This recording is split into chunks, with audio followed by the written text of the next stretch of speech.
Olá, vamos dar continuidade então ao nosso assunto aqui, nas licitações municipais. E hoje o nosso tema de hoje é sistema de registro de preços, tá? Sejam bem-vindos. E nós vamos falar de alguns. Eu coloquei aqui os tópicos que vão ser tratados, né, nessa aula de hoje. Tudo relativo ao sistema de registro de preços. Vocês já me conhecem, eu sou a professora Lucimara Coimbra, mestre em Planejamento e Governança Pública, com especialização em Direito Administrativo, formada pela PUC do Paraná, sou advogada inscrita na OAB e atuo nessa área de licitações, contrato, administração pública em geral, né, o servidor público, processo disciplinar.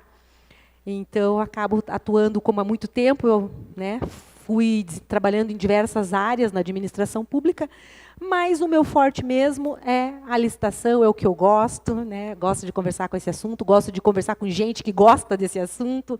Então, nós vamos falar sobre o sistema de registro de preços, que é um procedimento, né? É um sistema que tem um procedimento cujo objetivo é registrar preços por um certo lapso temporal para contratações eventuais e futuras de objetos.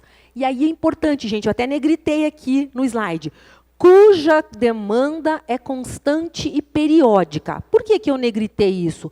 Porque eu já vi situações de se fazer um emprego do sistema de registro de preços, não porque eu tenha uma demanda constante e periódica, mas porque a administração, ali, naquele momento, quis usar uma prerrogativa do sistema de registro de preços, que é não ter a disponibilidade orçamentária, não ter a dotação para indicar naquele momento. Não comprometer o recurso, na verdade, naquele momento. Então, acabou que eu vi um registro de preços para aquisição de uma Kombi. Uma Kombi. Não existe isso, né, gente? Foi utilizado, na verdade, um subterfúgio, né, foi adotado o sistema de registro de preço como mecanismo para fugir da regra da prévia dotação orçamentária, tá? E da indicação dela no edital da licitação.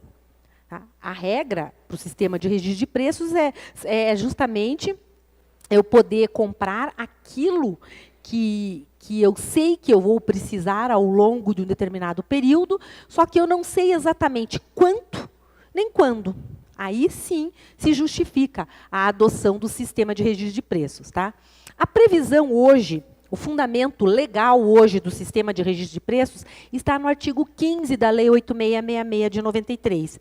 Então, lá no artigo 15 da 8666, está escrito que as compras, sempre que possível, deverão ser processadas por meio do sistema de registro de preços. Sempre que possível. Então, assim, dá para fazer no sistema de registro de preços?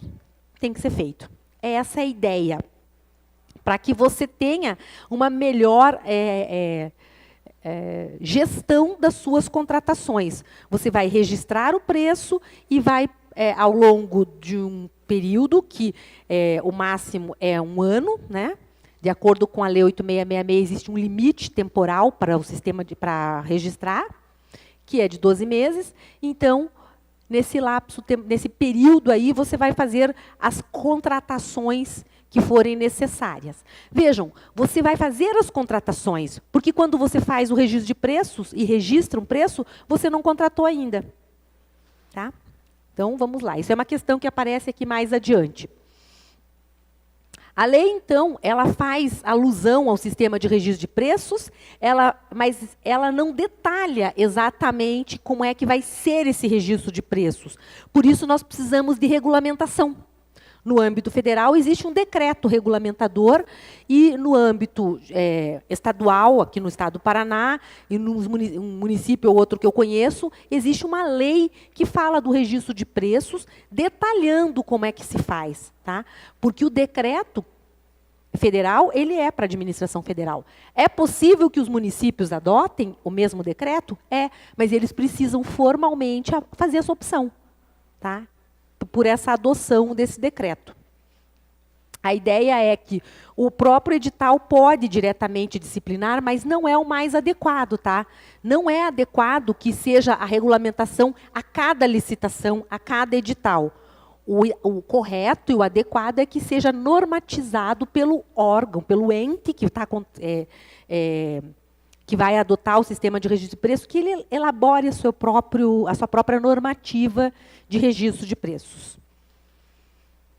No âmbito federal, então, nós temos o decreto 7892, que ele é de 2013, mas ele foi alterado e foi atualizado aqui por outros decretos, tá? Eu destaquei o 8250 de 2014 e o 9488 de 2018. Tá?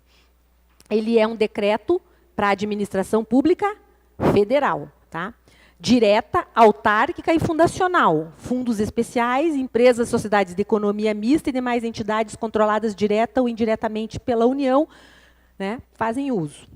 Os demais entes podem editar seus próprios decretos, como eu já comentei com vocês. Tá? E o que se tem nesse registro de preços? Nesse registro de preços, nós fazemos, então, uma licitação. Por meio dessa licitação, nós vamos buscar oferta de qualidade e preço. É isso que nós vamos buscar nesse registro de preços. Em face de uma descrição de produtos ou serviços. Essa é uma outra coisa interessante, tá? Quando eu falei que está lá na lei de licitações, no artigo 15, eu falei as compras sempre que possível, lembram? Eu li isso agora há pouco, falei isso. As compras, sempre que possível, deverão ser processadas por meio do registro de preços. Mas já é pacífico, não há nenhuma discussão que também é possível fazer registro de preços para serviços. E também agora, até para engenharia, para serviços de engenharia, quando eles forem padronizados, né? Quando eu puder ter serviços padronizados, então também é possível. É possível até serviços de natureza continuada por meio do sistema de registro de preços. Como é que eu faço? Eu vou registrar os postos de trabalho e cada demanda que eu tenho eu contrato. Aí eu vou ter um contrato completo, e esse contrato completo vai ser com fundamento no artigo 57, inciso 2, da Lei 8666, e vai seguir as regras de prorrogação, tudo que está previsto lá no inciso 2 do artigo 57. Tranquilo até aqui? Beleza? Então vamos lá. Além disso, eu tenho que ter quantitativos estimados previstos no instrumento convocatório. Gente, quantitativos estimados. Eu vou detalhar um pouco mais, nós vamos falar um pouquinho mais adiante sobre isso. Mas uma coisa assim, desde logo eu falo para vocês. Sempre que eu dava aula sobre registro de preços, até um tempo atrás, as pessoas, eu percebia, quando eu ia fazer curso em company, que as pessoas tinham uma expectativa equivocada em relação ao registro de preços. Porque as pessoas tinham a ideia de que o registro de preços, ele deve ser adotado, ou serve para, vamos dizer assim, que eu não precise planejar. A pessoa acha que, qual é a demanda? Ah, coloca 500 aí. Como assim coloca 500 aí? Qual é a demanda? Não, geralmente a gente usa 120, 150, 200, mas põe 500 porque a gente não é obrigado a comprar mesmo. Isso é um erro grave, isso é um erro que prejudica o fornecedor, porque gera nele uma expectativa que não corresponde à realidade e, por via reflexa, vai realmente prejudicar a própria administração pública. Porque, ao fazer um registro de preços onde ela superestima o objeto, fala que a demanda é muito maior do que quando, na verdade, a demanda é bem menor, a pessoa vai cotar, pautado naquela ideia de economia de escala, lembram? Quanto maior a quantidade, menor eu consigo fazer o preço. A pessoa vai fazer uma cotação nesses termos e, quando chegar à realidade, ela não vai dar conta de executar. E qual é a vantagem para a administração contratar com quem não dá conta de executar?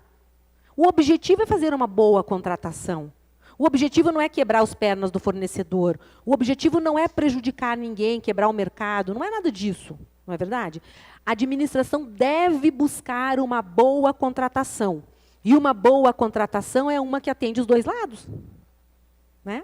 E aí o mercado continua estimulado, e daí vai as empresas... Veja, se espalha lá na sua cidade que vocês quebram todo mundo que se contrata com vocês. O que vai ser de vocês? Não, eu não contrato com a prefeitura. Não, eu não contrato com a Câmara. Não, eu não contrato com esse daí. Deus o livre, ele não cumpre. Aí começa a acontecer o quê? Reduz o universo de participantes